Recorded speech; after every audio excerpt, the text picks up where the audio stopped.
Sir Clive Woodward. Losing the Grand Slam in 1999 was tough but helped us win the World Cup. Of all the games of rugby I have been involved in, it was the one we should never have lost, but the one we learned from the most. The whole team never forgot it, especially me. That loss had huge benefits for us in the long run, right to the World Cup final in 2003.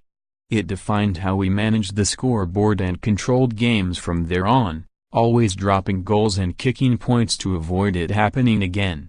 With 2 minutes left and 6 points ahead, with the Grand Slam on the line, my captain Lawrence Dallaglio's decision to go for touch from a penalty and not kick at goal was huge, but I had to look in the mirror and realize that we had never really discussed that scenario with him or the team.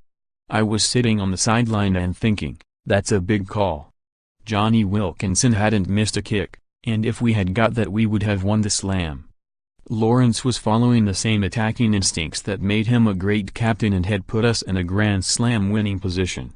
He wanted to finish in style with a try. He made the call for all the right reasons, but it was the wrong one. After the loss I went away and a few phrases came out of it. Most notably one, it only takes 20 seconds to score. So if you're behind or ahead, this game is never ever over. And 2, build the score. Meaning, get more than a converted try ahead, so if you're 7 up, go 10 up, if you're 14 up, go 17 up. I made sure build the score was indoctrinated into me and the team after that. The game at Wembley was a great occasion to be part of. Before I thought it was a big advantage for us to play them there and not at Cardiff, but it didn't turn out that way. There was everything Welsh you could imagine, Max Boyce, Tom Jones, marching bands, goats. I loved it really, and felt lucky to be coaching England on such a brilliant occasion. We had absolutely hammered them and had scored 3-0 in the first half. You can't lose from that position.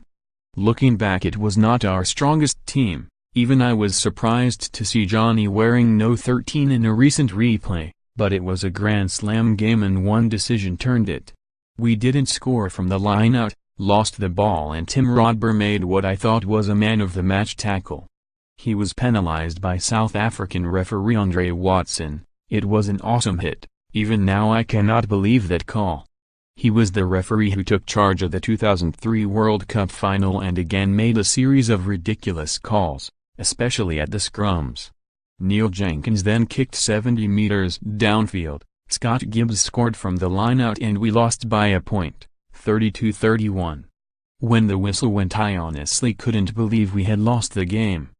There was no way Wales should have won that day, but they did. There was no love lost between myself and Graham Henry, the Kiwi in charge of Wales. He was the experienced coach whereas I was inexperienced, and to put it politely was not the most magnanimous in victory, which I can assure you I never forgot. My next 2 games against him we won 46-12 at Twickenham in 2000, 44-15 in Cardiff in 2001, and he never showed up at the dinner in the evening, using toothache as an excuse. I would swap both those to have won in 1999, though, just to follow in the footsteps of Bobby Moore and Sir Alf Ramsey from 1966, my sporting heroes. That was another big learning experience for me. All the stuff said about rugby's values, at that level it doesn't matter. You have got to win. At the time it was truly horrible, but maybe if we had won the Grand Slam we would have thought it was all a bit too easy. History has shown we certainly learned from it.